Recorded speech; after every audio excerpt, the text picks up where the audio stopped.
ce geste de toi viendra mon secours.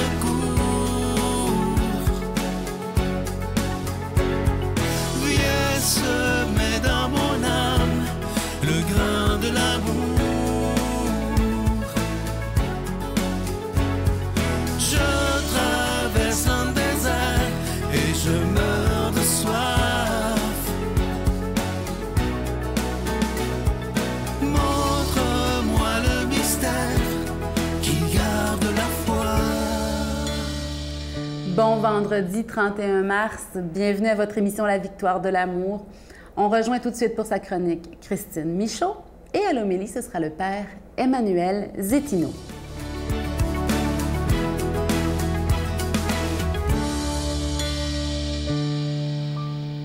Bonjour, bonne semaine à vous. J'ai envie de faire un essai cette semaine, de faire un test, quelque chose que j'ai jamais fait à la télé, que je fais habituellement en personne, c'est de vous faire méditer. Quand même, hein? C'est un beau défi, mais une petite méditation guidée sur la beauté. Vous vous souvenez qu'on avait parlé de la beauté, comment c'est convertible avec l'amour, la beauté qui peut sauver le monde, parce que justement, ça nous permet d'aimer peut-être encore plus profondément, plus largement. Donc, une méditation sur la beauté, ça ressemble à quoi? Bien, d'abord, je vous invite à juste relaxer, soit vous fermez vos yeux ou vous descendez, vous abaissez votre regard, juste pour être confortable. Et là, ce qu'on va commencer à faire, puis idéalement, même, vous pouvez prendre le temps de respirer. Et là, vous allez regarder devant vous. En fait, j'ai dit de fermer vos yeux, mais vous pouvez les ouvrir pour la méditation. C'était pour le départ.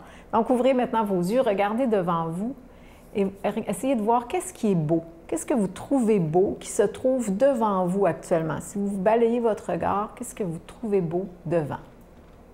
Vous regardez ça. Et on va le faire plus rapidement parce que c'est à la télé. Donc, ensuite, puis vous pourrez le refaire après. Vous vous tournez vers la droite et vous regardez qu'est-ce que vous trouvez beau à droite de vous. Peu importe où vous vous trouvez là, actuellement, qu'est-ce que vous trouvez beau? Vous allez sûrement remarquer des choses que peut-être vous n'avez pas remarquées avant. Puis ça peut être, c'est pas nécessairement des choses qu'on est habitué de trouver belles, mais actuellement, vous trouvez ça beau. Ensuite, vous allez à gauche. Vous regardez qu'est-ce que je trouve beau sur ma gauche, actuellement. Vous pourriez même aller derrière. Qu'est-ce qui se trouve derrière que vous trouvez beau?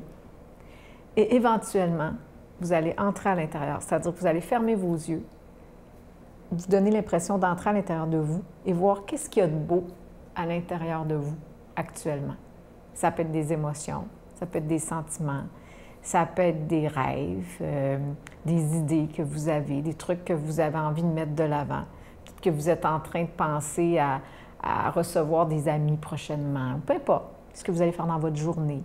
Qu'est-ce qu'il y a de beau actuellement en vous? Ça peut être des qualités que vous avez aussi, des forces que vous avez mises à profit. Et donc, vous finissez avec une grande respiration et vous revenez à vous. Alors là, je vous ai donné vraiment la petite structure. On ne l'a pas fait comme on aurait pu le faire parce qu'on est à la télé, mais c'est très simple, comme vous voyez. Donc, vous pourriez le faire régulièrement. Ça pourrait être un petit moment de méditation le matin ou en fin de journée pour vous calmer. Dire, je vais faire ma méditation sur la beauté. Et je vais regarder qu'est-ce qui est beau devant, qu'est-ce qui est beau à droite. Qu'est-ce que je trouve beau à gauche, derrière, pour finir à l'intérieur. Souvent, ça fait beaucoup de bien de rentrer à l'intérieur à la fin, puis de mettre son focus, finalement, sur ce qu'on trouve beau. Parce que c'est facile de trouver du négatif. On le sait, les recherches en psychologie positive nous l'ont même prouvé, on a un biais de négativité. C'est ce qu'on voit en premier, c'est ce qui nous attire d'abord, c'est ce qui est négatif. Fait que des fois, ça demande un effort de replonger et d'aller voir ce qui est beau, ce qui nous fait du bien aussi. Donc, c'est pour ça que je vous ai offert cette petite méditation très courte, mais en même temps, vous allez, je suis certaine, la développer à plus large échelle parce que sans même vous en rendre compte, si vous faites ça de temps en temps, bien, vous allez peut-être être en train de marcher à l'extérieur un jour puis faire « Qu'est-ce qui est beau à gauche? Qu'est-ce qui est beau à droite? » Bon, peut-être pas en arrière si vous marchez, pas vous enfarger et tomber, là, mais autour de vous et éventuellement à l'intérieur de vous. Donc, merci pour votre attention.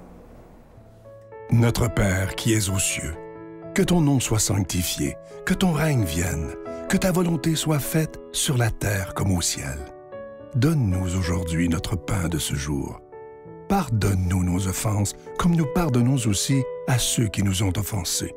Et ne nous laisse pas entrer en tentation, mais délivre-nous du mal, car c'est à toi qu'appartiennent le règne, la puissance et la gloire pour les siècles des siècles. Amen. Je continuerai à croire, même si tout le monde perd espoir. Je continuerai à aimer, même si les autres parlent de haine. Je continuerai à construire, même si les autres détruisent. Je continuerai à parler de paix, même au milieu d'une guerre. Je dessinerai des sourires sur des visages en larmes et je tendrai les bras à ceux qui se sentent épuisés. Oui, je continuerai à croire.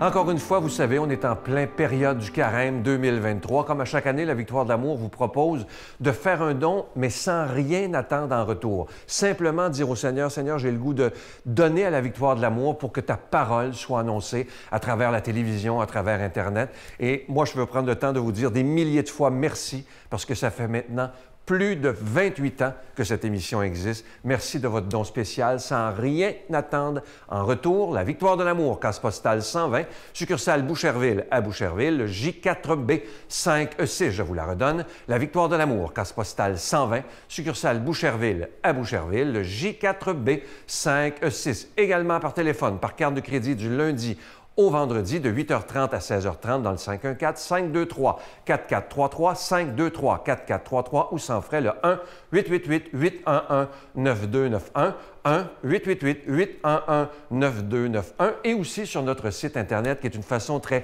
rapide, sécuritaire et efficace de faire votre don, le www.lavictoiredelamour.org. Alors, merci de tout cœur de faire un don tout à fait spécial en cette période du carême 2023, en n'attendant rien en retour et en souhaitant seulement que la parole de Dieu soit annoncée dans une période du monde qui est tellement difficile présentement. Alors, merci de nous aider à proclamer le bien et à proclamer la paix. C'est tellement important de nos jours. Alors, merci de votre don spécial, tout à fait spécial du carême 2023, mais aussi merci de prier pour l'équipe de la Victoire de l'amour.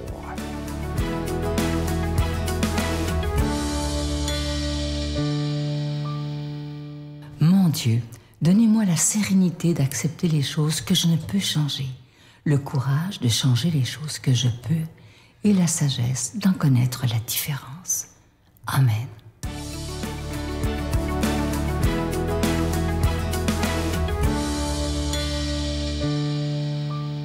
Le Seigneur soit avec vous. Évangile de Jésus-Christ selon Saint Jean. Les Juifs allèrent de nouveau chercher des pierres pour lapider Jésus. Celui-ci prit la parole. « J'ai multiplié sous vos yeux les œuvres bonnes de la part du Père. Pour laquelle voulez-vous me lapider? » Les Juifs lui répondirent, « Ce n'est pas pour une œuvre bonne que nous voulons te lapider, c'est parce que tu blasphèmes. Tu n'es qu'un homme et tu prétends être Dieu. » Jésus leur répliqua, « Il est écrit dans votre loi, j'ai dit, vous êtes des dieux. » Donc, ceux à qui la parole de Dieu s'adressait, la loi les appelle des dieux, et l'Écriture ne peut pas être abolie. Or, celui que le Père a consacré et envoyé dans le monde, vous lui dites, tu blasphèmes, parce que j'ai dit, je suis le Fils de Dieu.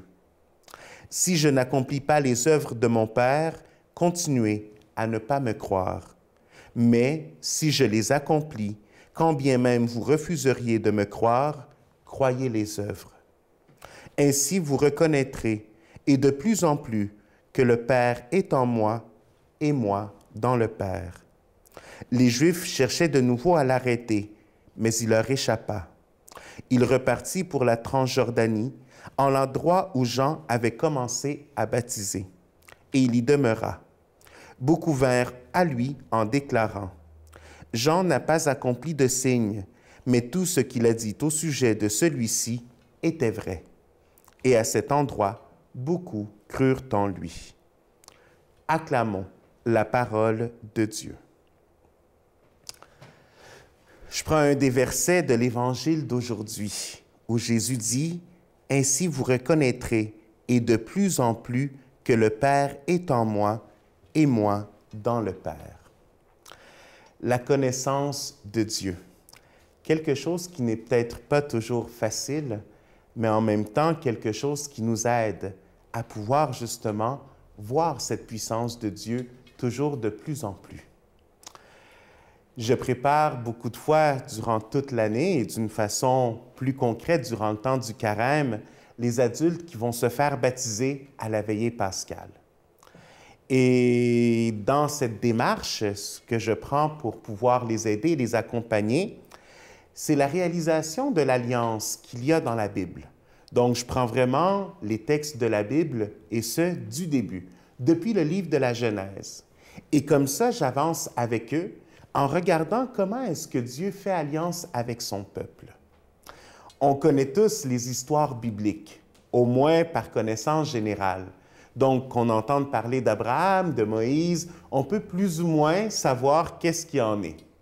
Mais quand on prend le temps de chercher dans les livres bibliques, et c'est un peu ce que la parole de Dieu ici nous dit, de prendre ce temps pour connaître, pour voir, c'est là où devant nos yeux se décrit vraiment toute cette intensité de l'alliance que le Seigneur veut faire avec son peuple. Ce n'est pas un petit engagement, mais c'est vraiment l'histoire d'amour de Dieu avec son peuple. Et c'est comme ça que peu à peu, on découvre des aspects du visage du Seigneur. Donc, je les fais partir de la Genèse, de ce Dieu créateur qui est là et qui est présent, qui donne tout à l'humanité pour qu'elle puisse vivre dans ce bonheur. Et que fait l'homme et la femme après avoir mangé du fruit, après avoir voulu être comme Dieu, comme nous dit la parole de la Genèse, ils se cachent et ils ont peur. Au lieu de se rapprocher de Dieu dans la faute, qu'est-ce qu'ils font? Ils s'en éloignent. Et comme ça, le Seigneur va venir rechercher et tout donner pour que le cœur humain puisse aller vers lui. Que ce soit avec le signe de l'arc-en-ciel, avec Noé, le ciel qui s'unit avec la terre, une union qui est là, qui est présente, qui nous invite à tourner notre regard vers ce Dieu d'amour qui est là. Que ce soit avec Moïse et les lois qu'il donne, pour que nous puissions vivre dans cette harmonie. Que ce soit avec les prophètes qui parlent d'un changement et d'une conversion du cœur. Et dans le centre de tout ça, bien, on arrive avec Jésus, avec cette nouvelle et éternelle alliance. Le Seigneur qui se donne au complet pour nous. Le carême nous aide à nous préparer, à vivre ce moment, à recevoir cet amour de Dieu dans le don de son Fils. Sur la croix, le Seigneur se donne au complet. Et c'est l'invitation que nous avons à vivre nous aussi, à nous donner au complet. Parce que c'est là où tout change. C'est là où ce ne sont pas juste des paroles, mais comme nous dit l'Évangile, ce sont des œuvres très concrètes qui révèlent Dieu. Alors je vous bénis au nom du Père et du Fils et du Saint-Esprit. Je vous salue Marie, pleine de grâce. Le Seigneur est avec vous. Vous êtes bénie entre toutes les femmes, et Jésus, le fruit de vos entrailles, est béni. Sainte Marie, Mère de Dieu, priez pour nous pécheurs, maintenant et à l'heure de notre mort. Amen.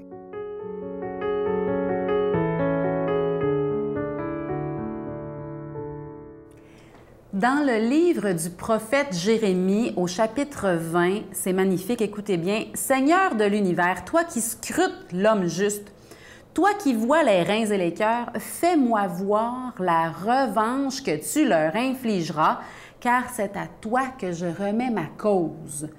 Chantez le Seigneur, louez le Seigneur, il a délivré le malheureux de la main des méchants. » Et parfois, le méchant, c'est notre défaut, notre vilain défaut dont on a peine à se séparer, notre mauvaise habitude dont on a de la difficulté de se débarrasser. Remettons notre cause au Seigneur et lui prendra sa revanche sur tous les malheurs qui nous habitent. Il nous fera voir le salut. Bonne journée. Il dit tous les chauffeurs de taxi sur lesquels vous pouviez tomber, moi, tous les clients potentiels, là, c'est vous, c'est moi. Il dit jamais je voudrais gaspiller un moment de connexion humaine comme ça.